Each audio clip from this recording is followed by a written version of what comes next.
Alors, j'ai toujours les deux mêmes slides, mais je crois que vous commencez à avoir l'habitude et puis vous êtes des familiers de la formation, donc je peux les passer assez rapidement.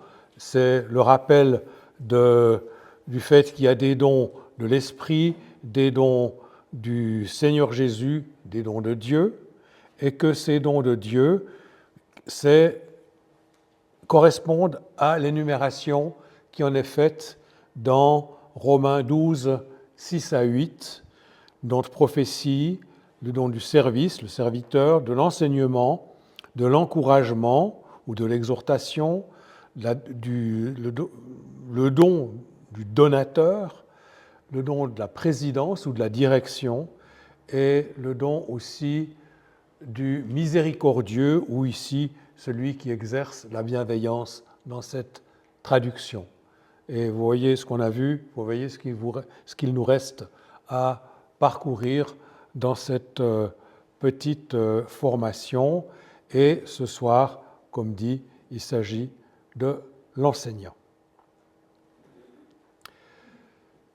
Je vais reprendre la structure que j'ai utilisée lors des deux précédentes rencontres pour que vous ayez quelque chose qui soit cohérent. D'abord des caractéristiques générales, ensuite des caractéristiques comportementales, ensuite des exemples tirés de la Bible, la question de l'enseignement mature ou immature et une conclusion. Parmi les caractéristiques générales qu'on peut citer, eh bien, je pense qu'une des plus importantes, c'est la passion pour la vérité.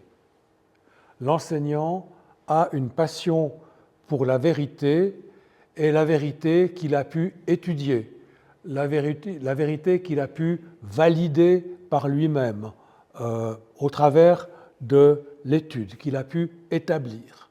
Il y a toute cette démarche d'appropriation de la vérité que fait l'enseignant qui est tout à fait central chez lui.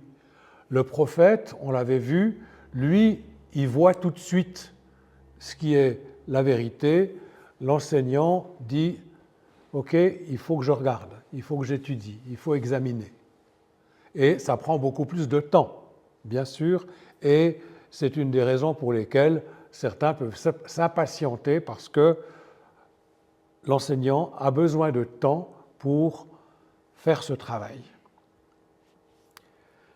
Et du fait qu'il a cette passion pour la vérité, eh bien, son appel, son don, c'est justement celui d'enseigner la vérité. Et on voit déjà ici un premier écueil possible, c'est que la connaissance de la vérité, elle peut être relativement livresque ou cérébrale, théorique, académique, ou bien beaucoup plus incarnée, beaucoup plus vécue.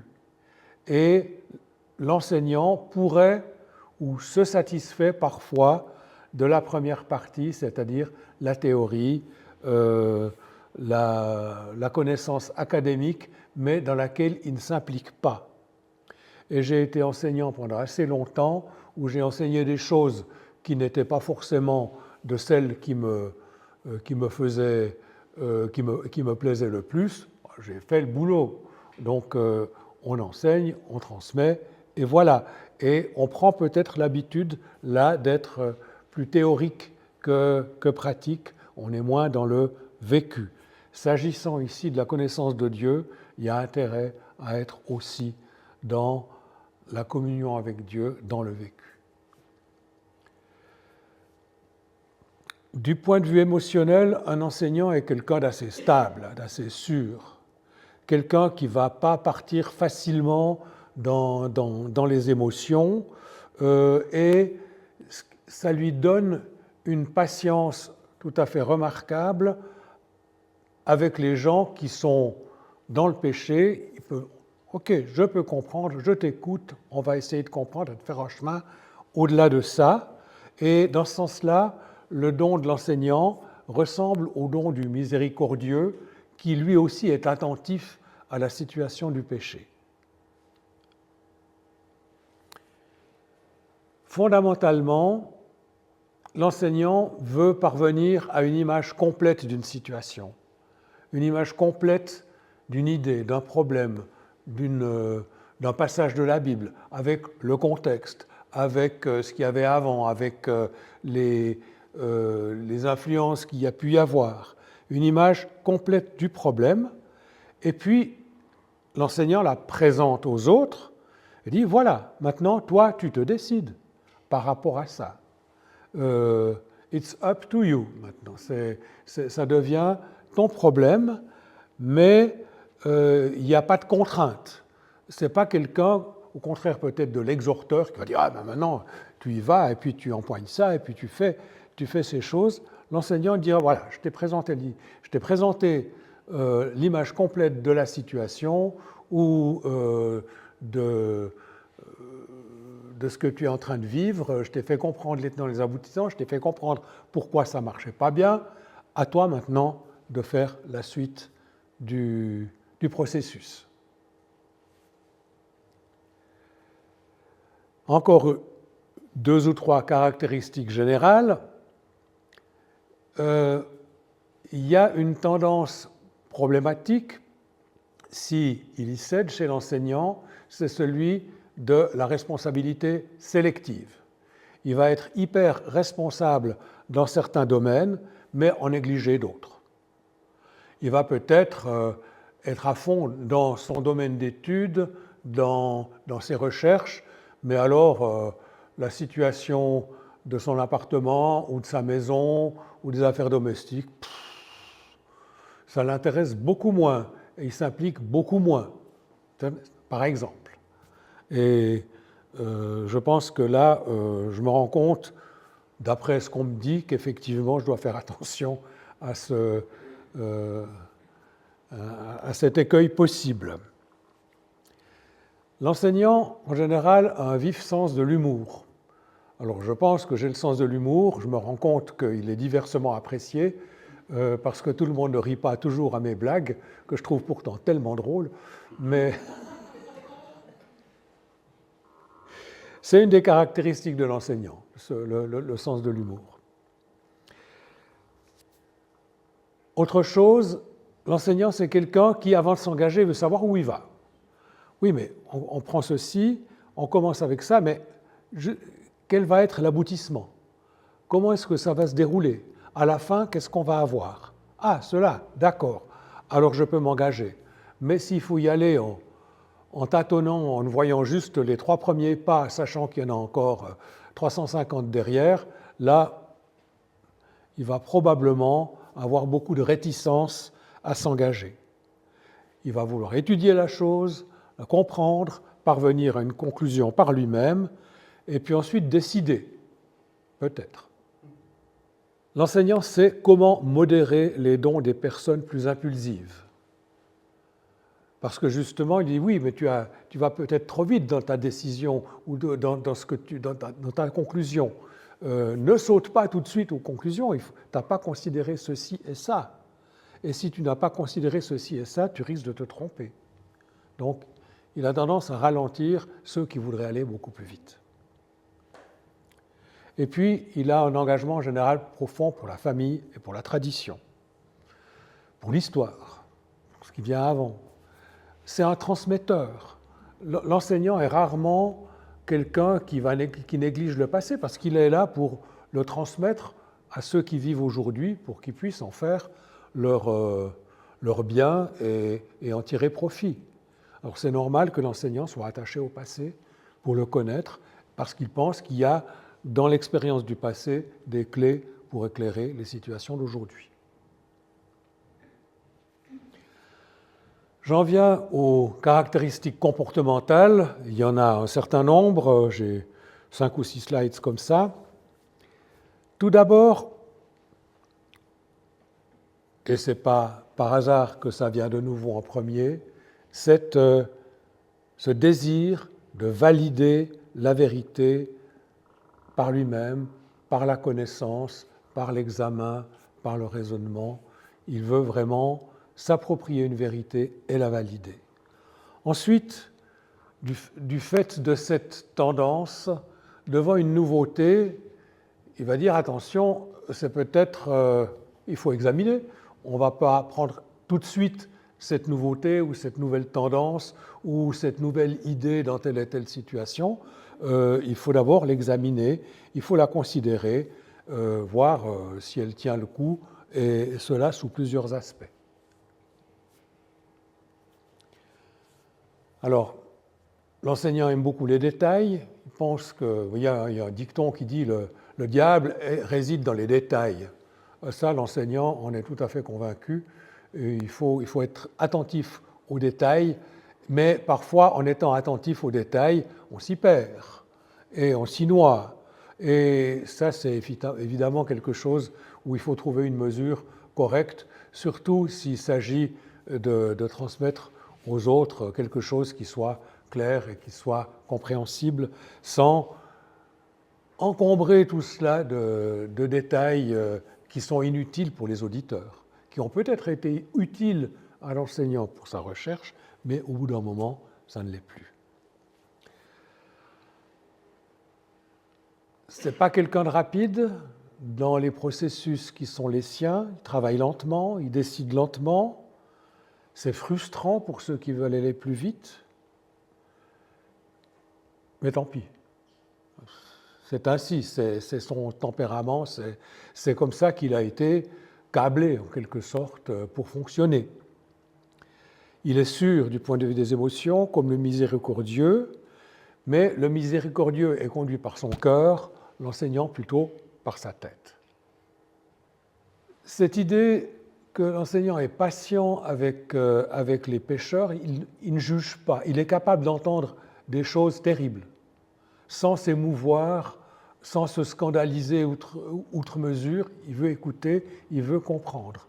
Alors que des personnes qui ont un autre don vont dire « mais t'arrêtes tout de suite, ça, je ne veux pas entendre ces choses-là », etc. Non, il peut entendre beaucoup de choses, il va chercher à comprendre, et il a besoin de cette image complète pour pouvoir aller plus loin, pour permettre à celui qui est dans une situation de péché de comprendre qu'il y est et de comprendre aussi ce qui est juste afin qu'il se réconcilie avec Dieu.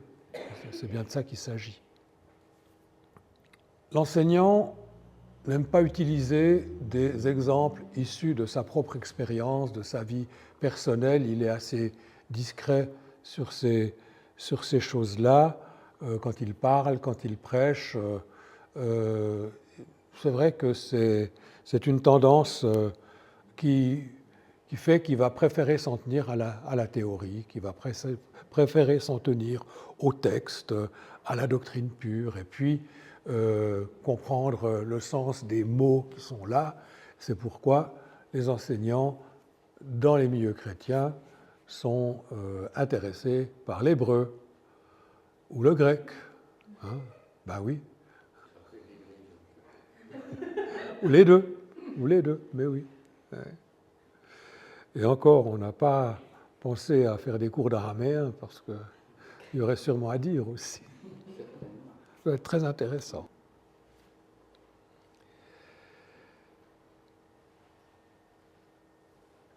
Besoin de voir où va un processus avant d'y s'y engager.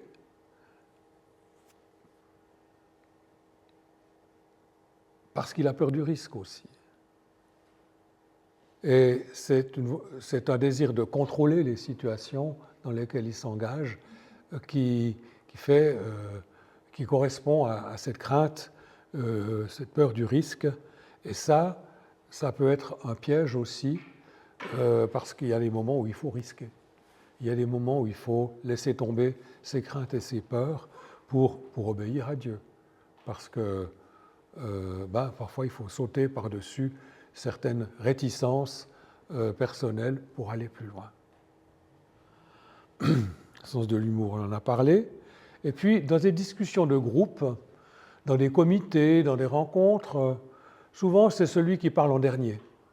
Il écoute, il essaye de comprendre les perspectives des uns des autres, et puis, quand tout le monde a parlé, il prend la parole, il résume l'image générale, il donne quelques indications de ce qui lui paraît être la tendance ou le sens où va la décision qui devrait être prise. Et puis, dans mon expérience, c'est souvent comme ça que ça se conclut ensuite. Une fois que tout le monde a parlé, la nécessité de prendre une image globale de ce qui a été dit et puis d'en tirer des éléments de décision. Et dans ça, je pense que c'est un travail ou c'est une contribution qui a son importance. Les idées nouvelles, il ne va pas les rejeter tout de suite, mais vouloir les examiner. Et les visionnaires qui sont sûrs d'avoir reçu une intuition, une prophétie ou une parole, ils disent ouais, maintenant il faut y aller, eh bien c'est quelque chose que l'enseignant aura de la peine à accepter comme ça.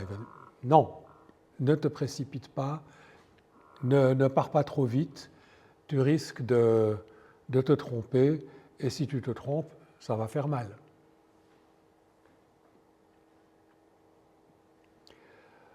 Un écueil dans le profil de l'enseignant, c'est qu'il a de la peine à s'opposer à ce qui est faux, à ce qui est mauvais chez certaines personnes, chez certains pécheurs. J'ai déjà dit qu'il présente l'image, voilà ta situation, maintenant tu sais, à toi de décider, et il a l'impression qu'il ferait trop violence à la personne en lui disant, en essayant de le forcer à aller plus loin, de contraindre à prendre des décisions. Et voilà, donc moi c'est personnellement, si je peux prendre pour une fois un exemple personnel, parfois chez certains prédicateurs, il y a des appels à la conversion qui me révulsent, que je trouve que c'est faire une violence aux gens, parce que finalement, c'est le ton du prédicateur et puis ces menaces qui devraient être l'élément qui convainc la personne de se convertir. Ce n'est pas des conversions, ça, à mon avis. Oui, je m'avance, oui, tu me fais trop peur. Voilà, c'est mon sentiment. L'enseignant préfère l'ancien, l'établi, le validé, ce que l'histoire a éprouvé, ce qui est expérimenté et ce qui a démontré sa validité. Il aime aussi que ses propres compétences soient validées, soient reconnues, et que son crédit soit reconnu. Et parfois, il va vouloir s'assurer d'avoir ces crédits par des diplômes ou par des formations qui vont l'aider à aller plus loin. Avec un profil comme celui-là,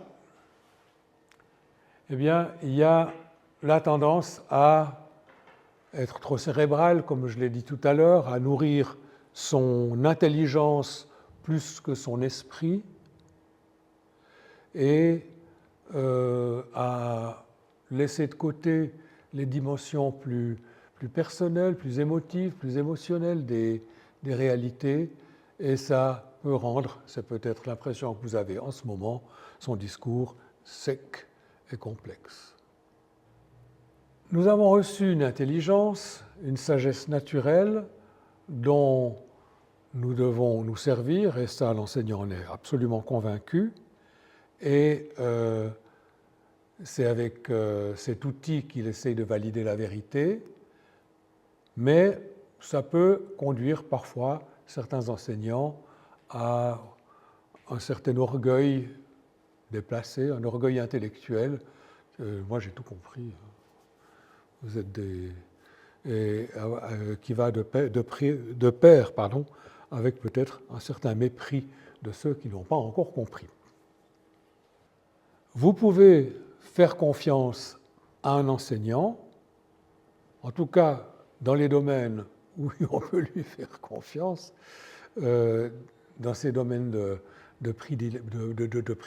prédilection dans ses recherches, dans l'honnêteté de sa démarche en général.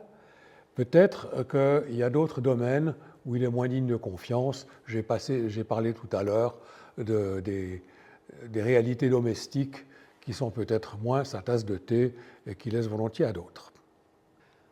Quand on est enseignant, on trouve difficile de forcer les gens à faire ce qui est juste, à faire ce qu'il faudrait. Non, il faut d'abord expliquer.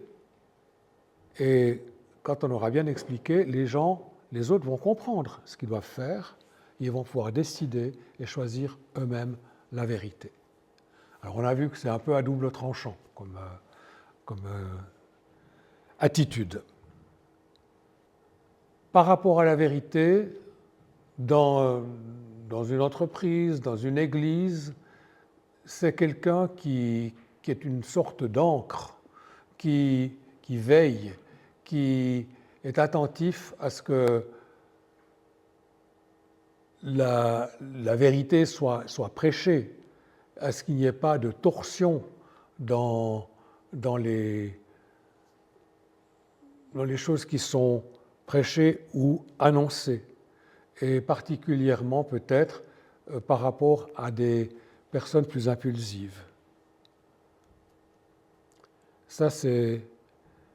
Dans ce sens-là, je pense que l'enseignant a un rôle important et une responsabilité importante, par exemple, dans une église, par rapport à une espèce de veille sur la doctrine qui est prêchée, on va dire.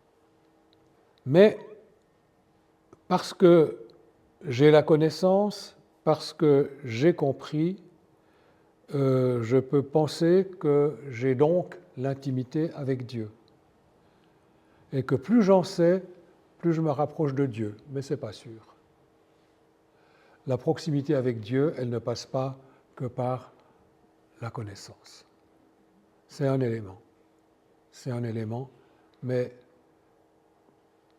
il y a d'autres dimensions de la communion avec Dieu. Et d'une manière générale, les enseignants doivent veiller à leur vie de prière, de méditation, de communion avec Dieu. Un des défauts des enseignants, c'est la procrastination. La procrastination, ça veut dire remettre au surlendemain ce qu'on pourrait faire le lendemain. Remettre à plus tard, surtout les choses ennuyeuses. Oh là là, répondre aux mails. Je n'ose pas vous montrer ma boîte mail. Il y a une ou plusieurs centaines de choses que je n'ai pas encore triées.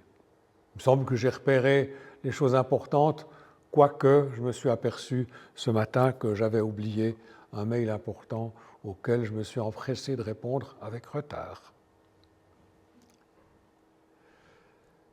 Donc les nouvelles décisions sont prises lentement, en toute sécurité, les visionnaires sont frustrés, sûrs dans les émotions, calmes en situation de crise, en colère rarement, mais quand une infraction est commise contre un membre de sa famille, alors là oui, ça c'est grave.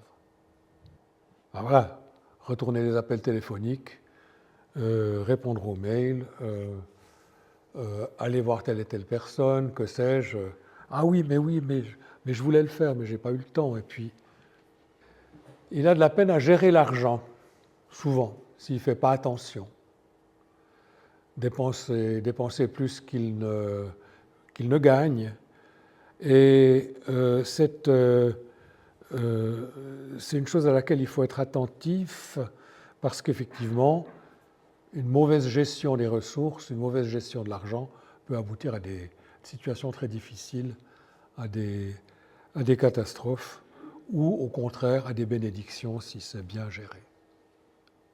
Alors, ce n'est pas la personne qui a le bureau le mieux rangé, l'enseignant. Il a beaucoup de choses qui traînent souvent sur sa table de travail, ou autour, ou par terre, ou à côté, parce qu'il a ouvert plein de livres, et puis il faut aller voir, et puis au bout d'un moment, ça peut être assez encombré, et puis, il faudrait ranger après, mais c'est là que la procrastination commence à pointer le bout de son museau.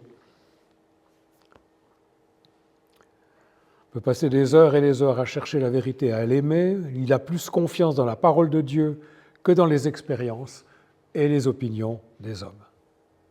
C'est la vérité. Et la vérité, pour le chrétien qui croit que la Bible est la parole de Dieu, elle est là. Et c'est là qu'il faut aller la chercher, et pas dans les opinions des gens. Et il faut mesurer, il faut évaluer les opinions à l'aune de la parole de Dieu.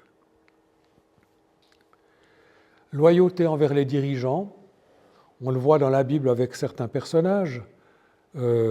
Samuel reste loyal envers Saül, alors même que Saül dérape considérablement. Luc, envers Paul, il va participer à un moment donné au voyage missionnaire de Paul. Voilà deux exemples. Et les enseignants, pas tous, mais certains, c'est un profil qui pense que la vérité est tellement importante que dans certains cas, il faut peut-être accepter de mourir pour elle, mourir pour ses convictions.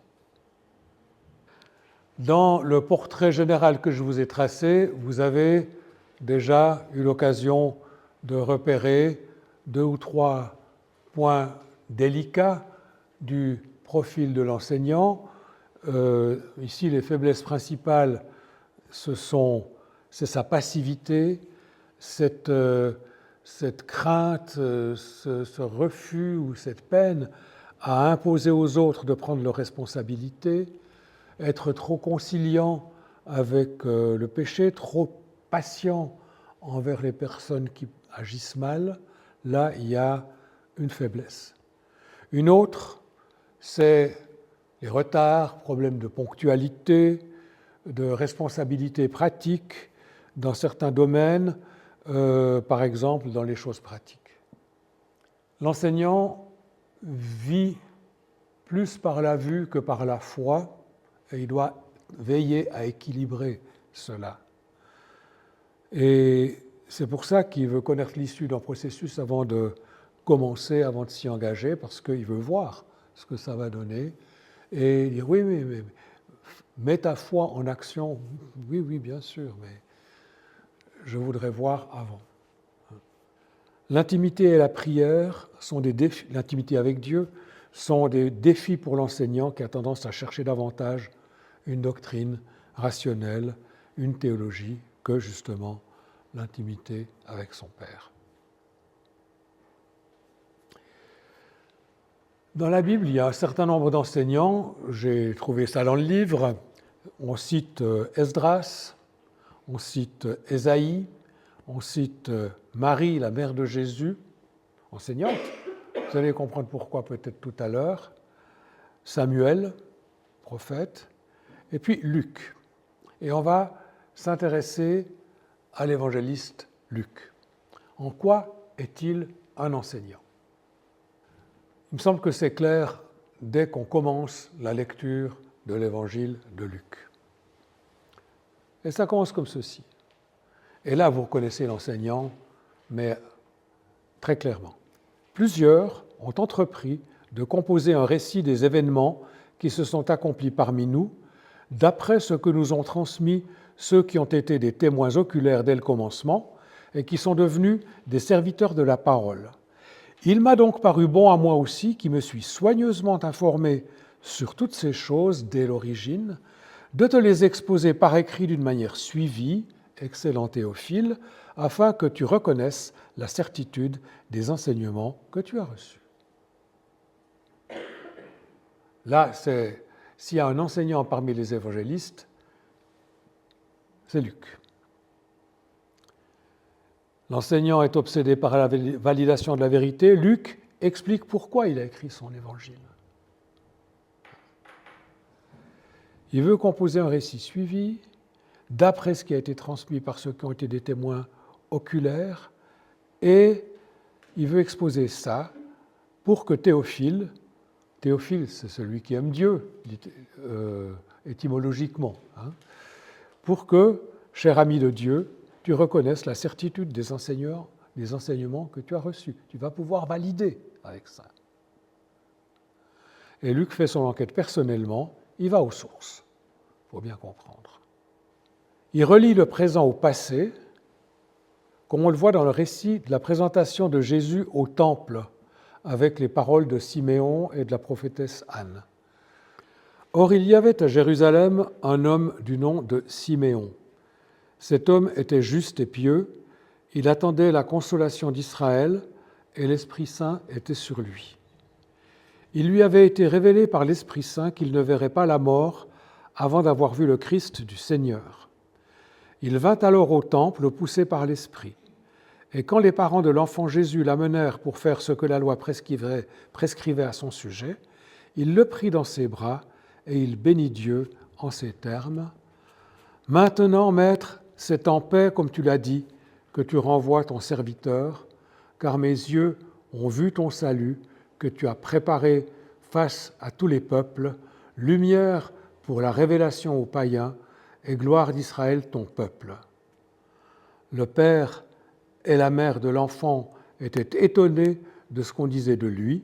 Siméon les bénit et dit à Marie, sa mère, « Il est là pour la chute ou le relèvement de beaucoup en Israël et pour être un signe contesté, et toi-même un glaive te transpercera l'âme, ainsi seront dévoilés les débats de bien des cœurs. » Il y avait aussi une prophétesse, Anne, fille de Phanuel, de la tribu d'Azer. Elle était fort avancée en âge, et après avoir vécu 7 ans avec son mari, elle était restée veuve et avait atteint l'âge de 84 ans. Elle ne s'écartait pas du temple, participant au culte nuit et jour par des jeûnes et des prières. Survenant au même moment, elle se mit à célébrer Dieu et à parler de l'enfant à tous ceux qui attendaient la libération de Jérusalem. Au début du livre des Actes, il reparle à Théophile et il fait une petite introduction dans le style de celle qu'on a vue pour son évangile. Quand il veut établir la date de la naissance de Jésus, il n'utilise pas une référence, ce qui serait suffisant, mais 6. Or, en ce temps-là, parut un décret de César Auguste pour faire recenser le monde entier. Ce premier recensement eut lieu à l'époque où Quirinius était gouverneur de Syrie. Tous allaient se faire recenser chacun dans sa propre ville. Joseph aussi monta de la ville de Nazareth en Galilée à la ville de David, qui s'appelle Bethléem en Judée, parce qu'il était de la famille et de la descendance de David, pour se faire recenser avec Marie, son épouse, qui était enceinte, etc. C'est lui qui dit que Jésus avait 30 ans au début de son ministère. Et d'une manière générale, l'évangile de Luc, c'est le plus long, le plus complet, le mieux ordonné. Celui qui relate le mieux la vie de Jésus. Et pareil pour les actes des apôtres. On a une histoire ordonnée des premiers temps de l'Église grâce à Luc et qui agit comme un bon historien. On dit qu'il était médecin, mais je le vois comme un enseignant, un historien, clairement. Vous voyez, pour lui, il a besoin du contexte pour comprendre l'histoire générale. Il fait référence aux prophéties. Il explique, on l'a vu avec Siméon, avec Anne aussi, la relation qui est entre le passé et le présent. Jean-Baptiste, dans l'évangile de Marc, c'est les tout premiers versets de l'évangile. Alors, Luc en parle aussi, mais seulement à partir du chapitre 3, parce qu'il veut d'abord établir le contexte. Marc, pas du tout. Il va directement au cœur du récit, sans s'encombrer, dirait-il peut-être, des choses que Luc trouve importantes. Et l'enseignant est quelqu'un qui aime l'information de première main, et on voit dans les Actes des Apôtres que tout à coup, Luc a rejoint Paul dans les voyages missionnaires. C'est le moment où il commence à dire « nous » à partir du chapitre 16. Et donc là, il est impliqué, il est partie prenante des événements qui se déroulent quand il dit « nous ». Et comme un enseignant ne donne son opinion qu'après une soigneuse réflexion, eh bien, Luc admire Marie qui médite dans son cœur à plusieurs reprises. Il le dit plusieurs fois, en tout cas 2 fois dans les passages, 2 ou 3 fois dans ces passages. Marie réfléchit à ce qui se passe, essaye de comprendre, parce qu'il lui arrive quelque chose de complètement incroyable, stupéfiant, inouï, et elle doit repasser dans son cœur, comme d'une vieille traduction, les événements qui se sont produits pour les comprendre. Et on voit bien qu'à un moment donné, elle n'a pas encore tout compris non plus. Par exemple, quand Jésus, il l'oublie à Jérusalem et découvre qu'il est en train d'enseigner dans le temple alors qu'il a 12 ans. Mais qu'est-ce que tu fais? Il faut que je m'occupe des affaires de mon père, va dire Jésus aussi. Jésus, qui avait tous ses dons, dont celui d'enseignant, évidemment, eh bien, on voit à quel point il est attentif aux gens, aux pauvres, aux personnes méprisées dans la société. Les femmes, par exemple, mais les malades, les collecteurs d'impôts, les lépreux, les rejetés, le bon samaritain, etc. Il y a toute une série de références que je donne là et que vous pouvez aller vérifier ou lire si vous le souhaitez. Et ce n'est pas par hasard qu'il cite le prophète Ésaïe au début de son ministère, dans un passage qui dit « L'Esprit du Seigneur est sur moi, parce qu'il m'a conféré l'onction pour annoncer la bonne nouvelle aux pauvres. Il m'a envoyé proclamer aux captifs la délivrance et aux aveugles le retour à la vue, renvoyer les opprimés en liberté, proclamer une année d'accueil par le Seigneur. » Alors ici, on va mettre maintenant au regard les choses positives qui sont vécues par l'enseignement mature et ce que ça donne quand il est immature. La relation avec la vérité, la valorisation de la parole, du logos, la parole écrite, mais aussi du rhéma, la parole, toujours la parole, mais quand elle est activée par le Saint-Esprit pour éclairer une situation particulière, et la révélation en général. Parce que c'est la révélation de Dieu qui nous donne accès à lui et à ses connaissances. Il est engagé émotionnellement et passionnément avec Dieu et les autres, et il valorise l'intimité avec Dieu. Voilà, chers collègues enseignants, à quoi nous sommes appelés. Voilà ce que représente la maturité dans ce don. L'immaturité, en regard, ce serait valoriser la connaissance et le service religieux plutôt que la relation avec Dieu. On veut davantage de références, davantage de diplômes, par exemple. L'arrogance, l'orgueil intellectuel, la confiance exagérée ou malsaine dans la connaissance, et privilégier la raison par rapport à la révélation. Il est cérébral avec Dieu et les autres, il ne se donne pas dans les relations, et il vit une fausse intimité avec Dieu. L'enseignant mature marche dans la plénitude du principe de responsabilité. Il augmente le niveau d'intégrité dans ses domaines d'influence, chez les autres, en particulier dans sa famille. Il construit des structures qui gèrent de nouvelles révélations, alors que l'enseignant immature, il a la responsabilité sélective, il choisit où il veut être bon et négligent, généralement excellent au travail, mais négligent pour les responsabilités familiales, la sainteté de la famille, les aspects pratiques.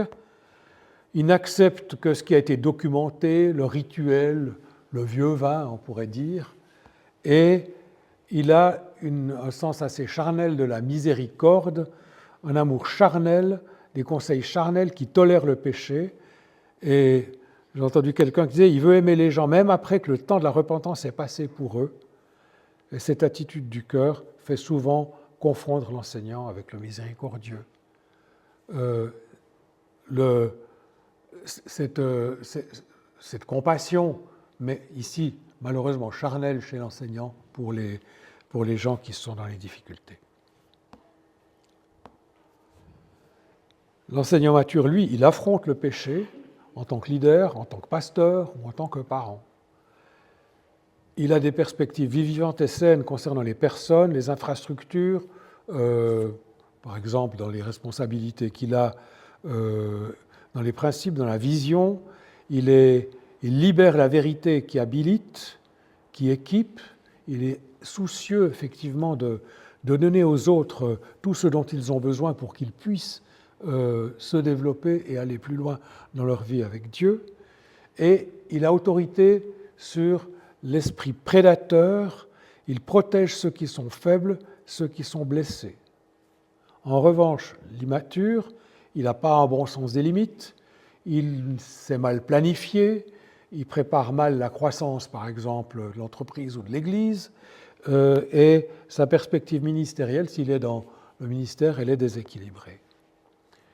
Et il met en œuvre la vérité, mais d'une manière qui limite, qui contrôle les autres, qui peut être sarcastique ou condescendante. Il est trop impliqué dans ses propres intérêts mondains, il fait 2 pas de côté ou en arrière au lieu de marcher dans l'autorité que Dieu lui donne.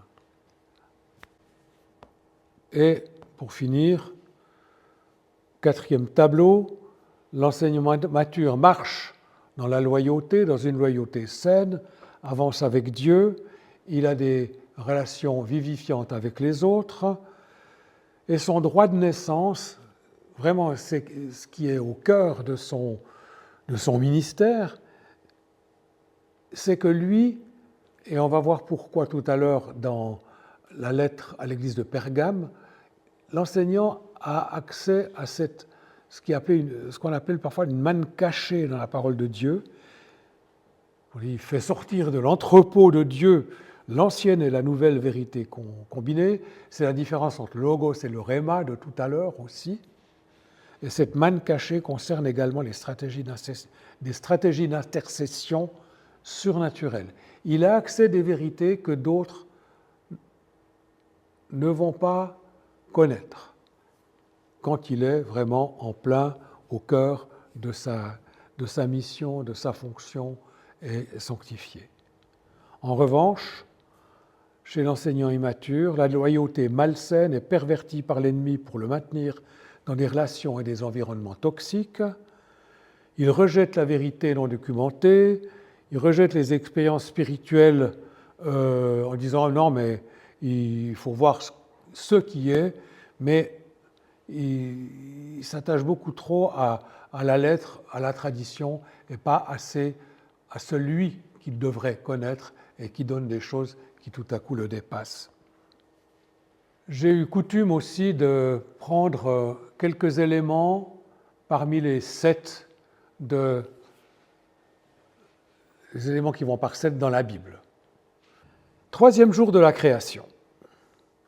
Dieu dit que les eaux qui sont au-dessous du ciel se rassemblent à un seul endroit et que le sec apparaisse. Et cela se passa ainsi. Dieu appela le sec terre et la masse des eaux mer. Dieu vit que c'était bon. Puis Dieu dit que la terre produise de la verdure, de l'herbe à graines, des arbres fruitiers qui donnent du fruit selon leur espèce et qui contiennent leurs semences sur la terre. Et cela se passa ainsi. La terre produisit de la verdure, de l'herbe à graines selon son espèce, et des arbres qui donnent du fruit et contiennent leurs semences selon leur espèce. Dieu vit que c'était bon. Et vous avez remarqué, 2 fois, on a Dieu vit que c'était bon dans ce 3e jour de la création. La végétation, les graines, la croissance. Les graines qui sont dans du sol inerte et qui vont s'en nourrir pour produire un organisme vivant. Et ensuite, ces plantes vont servir à la nourriture, elles vont servir à la guérison. Il y a là quelque chose de très important et on va voir comment cela s'applique, en quoi c'est une image aussi valable pour comprendre le don de l'enseignant. L'enseignant fournit une nourriture spirituelle à partir des semences de vérité qu'il connaît. Donc il va planter dans un autre terreau que le jardinier. Il va planter dans le terreau de la vie des gens et planter des graines de vérité et favoriser leur croissance. Alors, les gens au service desquels il se trouve peuvent lui apparaître justement comme un terreau inerte, il ne se passe rien, ils n'ont pas compris, ils n'ont rien fait pousser en quelque sorte comme connaissance de Dieu, mais l'enseignant avec la vérité va voir ce miracle de la croissance se produire, il va transformer leur vie en révélant leur potentiel, en leur montrant qu'ils sont faits à l'image de Dieu et en faisant grandir cette image de Dieu en eux. Vous voyez ? Et dans ce sens-là, l'enseignant a la vérité et la capacité de produire cette transformation, cette conversion. Il ôte la stérilité de la vie des gens en plantant les vérités qu'il faut au bon moment afin qu'elles donnent du bon fruit. Et ce bon fruit, ça correspond aux 8 vertus chrétiennes qu'on trouve énumérées dans 2 Pierre au chapitre 1. Celle-ci. Pour cette raison même, faites tous vos efforts afin d'ajouter à votre foi la qualité morale, à la qualité morale la connaissance, à la connaissance la maîtrise de soi, à la maîtrise de soi la persévérance, à la persévérance la piété, à la piété l'amitié fraternelle, à l'amitié fraternelle l'amour. Et voilà les 8. En effet, si ces qualités sont en vous et se développent, elles ne vous laissent pas inactifs ni stériles pour la connaissance de notre Seigneur Jésus-Christ.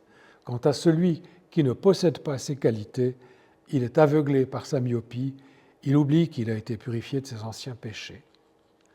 Voilà ce qu'il s'agit de faire grandir, faire croître comme fruit dans la vie des gens. Et l'enseignant, quand il a bien saisi quelle était sa mission, son appel, sa fonction, eh bien, il est attaché à faire grandir cela. Et puis, on voit qu'il y a une succession. Il y a la foi pour commencer, mais c'est le début. Après, eh bien, la qualité morale. Après, la maîtrise de soi, la persévérance, etc. Donc, voilà ce qu'il s'agit de faire grandir comme vérité, en faisant planter des vérités dans la vie des gens pour qu'ils produisent ce genre de fruits. Qu'elles produisent ces vérités, ces genres de fruits. Et donc, la raison d'être de l'enseignant, travailler à rechercher la vérité, la vérifier, trier les semences pour éliminer celles qui sont mortes et planter celles qui sont des semences de vie. Un beau travail. Et ça donne une image différente de ce qu'on a peut-être spontanément de l'enseignant ou de l'enseignement dans l'Église, et pour l'enseignant aussi de dire « Ah mais voilà le cœur de la fonction qui est la mienne ».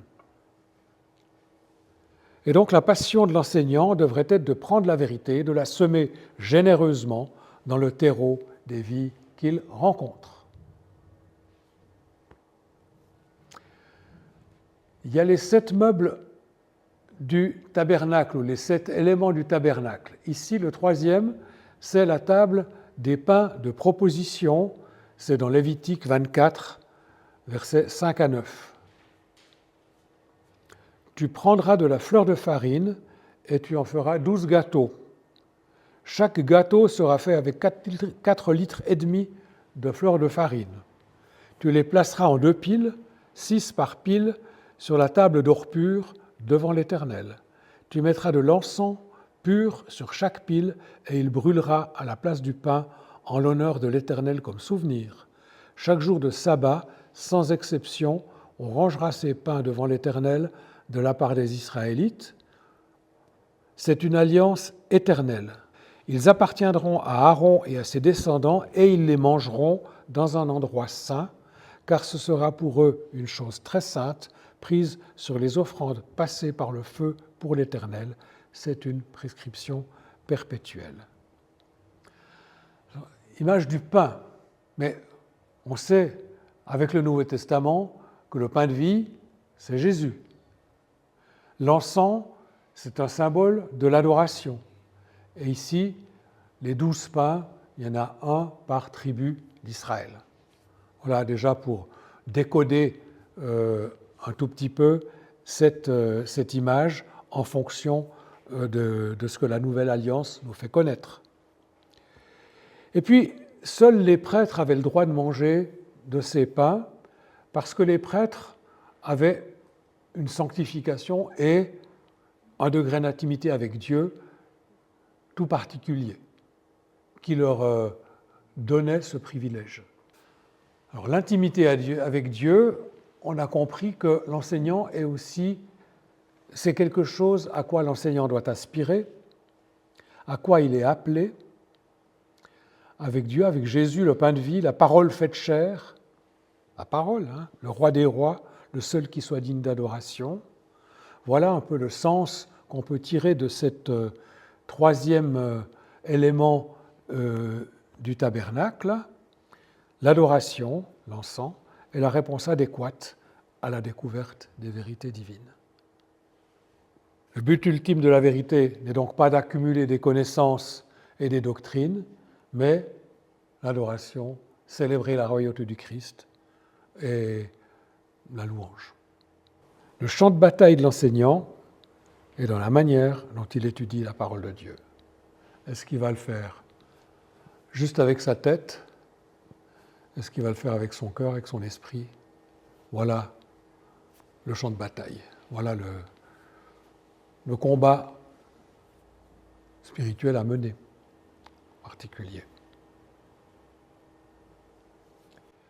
Les 7 noms de l'Éternel, le troisième, c'est Jéhovah Nissi, le Seigneur est ma bannière. Exode 17, 8 à 16. Les Amalécites vinrent combattre Israël à Réphidim. Alors Moïse dit à Josué, « Choisis-nous des hommes, sors et combats les Amalécites. Demain, je me tiendrai au sommet de la colline, le bâton de Dieu dans ma main. » Josué se conforma à ce que lui avait dit Moïse pour combattre les Amalécites. Quant à Moïse, Aaron et Hur, ils montèrent au sommet de la colline. Lorsque Moïse levait la main, Israël était le plus fort, et lorsqu'il baissait la main, Amalek était le plus fort. Comme les mains de Moïse devenaient lourdes de fatigue, ils prirent une pierre qu'ils placèrent sous lui et il s'assit dessus. Aaron et Hur soutenaient ses mains l'un d'un côté, l'autre de l'autre. Ainsi, elles restèrent fermes jusqu'au coucher du soleil et Josué fut victorieux d'Amalek et de son peuple au tranchant de l'épée. L'Éternel dit à Moïse, « Écris cela dans le livre pour qu'on s'en souvienne et déclare à Josué que j'effacerai le souvenir d'Amalek de dessous le ciel. » Moïse construisit un autel et l'appela « L'Éternel mon étendard » ou « Le Seigneur ma bannière ». Il dit « Parce que les Amalécites se sont attaqués au trône de l'Éternel, il y aura guerre de l'Éternel contre eux de génération en génération. » 2 choses ici, le Seigneur est ma bannière, l'Éternel est mon étendard, et puis l'ordre de l'Éternel écrit dans le livre. Écrit ce qui s'est passé pour qu'on s'en souvienne, et qu'on puisse tenir compte de cette connaissance, de ce qui s'est passé dans des situations qui vont venir. L'enseignant applique les principes appris dans une certaine situation à une situation nouvelle. Il transmet cette connaissance. Parce qu'il y aura une guerre continuelle avec Amalek, donc c'est important que cette connaissance soit transmise. Mais à un moment donné, il y aura un événement étonnant, c'est que Samuel, le prophète, qui est lui-même un enseignant, c'est lui qui devra confronter le roi des Amalécites, Agag, et c'est lui qui va le tuer. Dans ce sens-là, l'enseignant a une onction particulière pour vaincre l'esprit prédateur. Les 7 paroles du Christ en croix. La troisième, c'est quand Jésus dit à sa mère « Voici ton fils », en parlant de Jean, et à Jean « Voici ta mère ». Près de la croix de Jésus se tenait sa mère, la sœur de sa mère, Marie, la femme de Clopas, et Marie de Magdala. Jésus vit sa mère, et près d'elle le disciple qu'il aimait. Il dit à sa mère « Femme, voici ton fils », puis il dit au disciple « Voici ta mère ». Dès ce moment-là, le disciple l'a pris chez lui. Jésus établit une nouvelle relation entre Jean et sa mère, de telle sorte qu'il prend soin de sa mère en la confiant à Jean et en disant à Jean « Tu vas t'occuper d'elle ». Là, il met en place quelque chose d'important pour ces deux personnes parce qu'il est en train de mourir et c'est une chose qui doit être réglée. Et sur la croix, il règle cet héritage assez particulier où il confie sa mère à Jean et à Jean la responsabilité de prendre soin de sa mère. Le principe de l'enseignant, c'est la responsabilité. Son grand défi consiste à imposer la responsabilité aux autres. Et là, Jésus dit à Jean, tu t'occupes d'elle maintenant. Voici ta mère.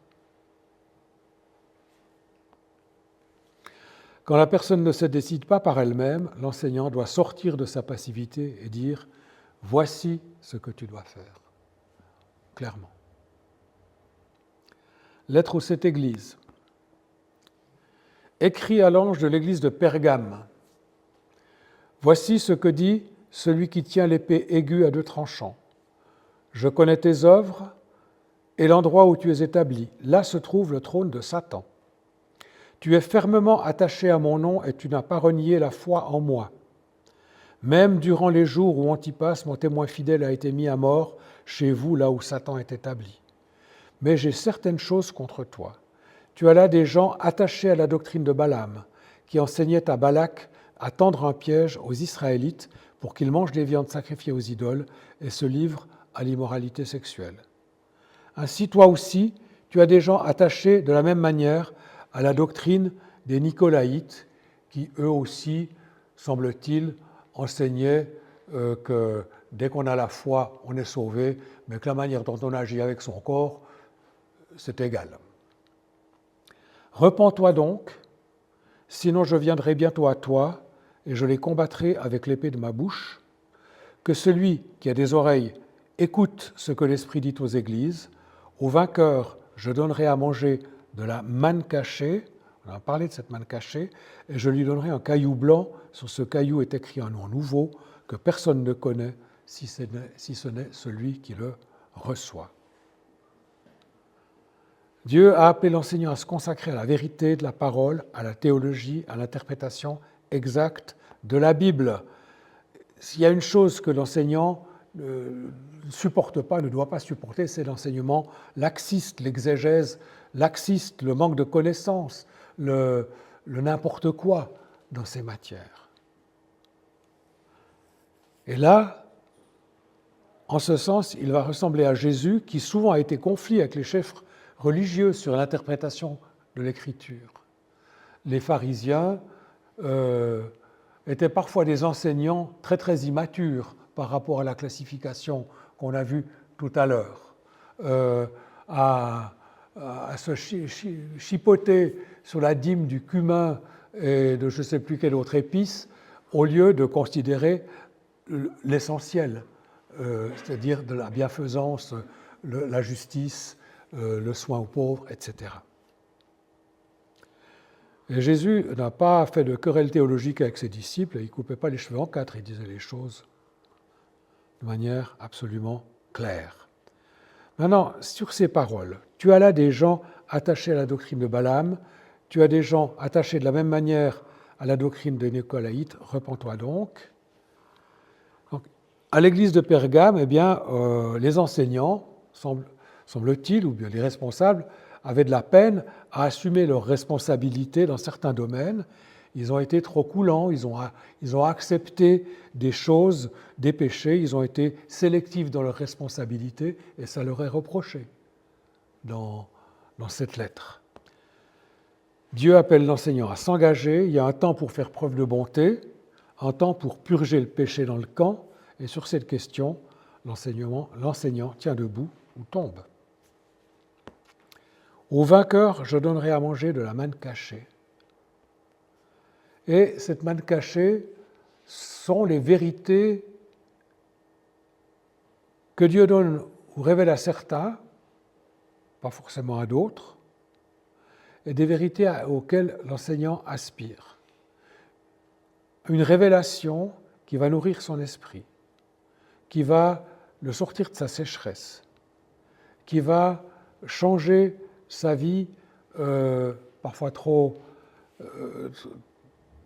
impliquée dans la connaissance, vers la possession d'une vérité beaucoup plus vivifiante. Et je lui donnerai un caillou blanc, et sur le caillou, un nouveau nom sera écrit que personne ne connaît sauf celui qui le reçoit. Ben, c'est une nouvelle identité, c'est une légitimité que Dieu veut confier à l'enseignant, comme Abraham est devenu Abraham à un moment donné, comme Jacob est devenu Israël, et là, ils sont entrés pleinement dans leur appel avec ce changement, ou bien Saul est devenu Paul. Et quel changement, quelle différence. Cette révélation pourra souvent venir dans l'adoration lorsque les émotions sont impliquées. Bref, j'arrive gentiment à ma conclusion ici. L'enseignant, principe fondateur, la responsabilité envers Dieu, envers les hommes. Sa forteresse démoniaque, l'esprit religieux, le pharisaïsme, toutes ces choses-là. Racine d'iniquité, la responsabilité sélective. Non, la responsabilité, elle est entière. Vertu essentielle, la responsabilité, sanctifier sa famille. Droit de naissance, connaître les vérités profondes de Dieu, connaître Dieu par expérience, révéler la personne de Dieu aux autres. L'intimité avec Dieu est un droit de naissance majeur de l'enseignant et il doit y entrer, il doit la pratiquer, il doit la vivre. Son héritage est d'abord, avant tout, l'intimité avec Dieu et ensuite, peut être quelqu'un qui sert, qui équipe et qui fournit la vérité doctrinale à l'Église au corps de Christ. Alors, comment faire? Comment marcher dans cette autorité? Eh bien, on a compris qu'il faut s'engager émotionnellement avec Dieu, pas seulement intellectuellement. Il faut devenir émotionnellement disponible pour les autres, pour les amis, pour la famille, pour les frères. Il faut apprendre à valoriser la vérité présente, identifier avec précision sa propre colère, développer une capacité à traiter la colère d'une manière pieuse. Quand il ne suffit pas de se mettre en colère, qu'est-ce qu'on en fait? Où est-ce qu'on va avec là? C'est une réaction normale dans une situation qui est mauvaise, qui est injuste, mais elle doit ensuite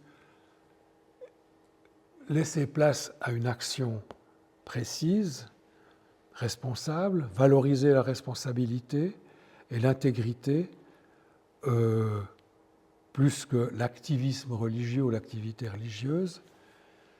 Utiliser l'humour et l'esprit avec amour, pas juste pour se moquer, mais pour stimuler, vivifier, faire du bien, et puis parce que quand même, la vie est belle, la vie est bonne, et il faut parfois décharger certaines situations de tension si on a l'occasion d'en rire de soi-même. Parfois, c'est pas mal de pouvoir rire de soi-même, puis c'est libérateur. Dire la vérité avec amour, offrir la vie en apportant une contribution contre la critique destructrice, affronter le péché, l'injustice chez les autres, prendre la responsabilité d'appeler le péché péché, surmonter la tendance à toujours remettre à plus tard, la procrastination. Et voilà, j'ai tiré une bonne chose, une partie de ces choses de ce livre. Je vous le montre une fois en couverture. C'est là qu'on trouve la reprise un peu systématique des enseignements de Arthur Burke. C'est ce Charles Whale qui est le Luc de Arthur Burke, si on veut.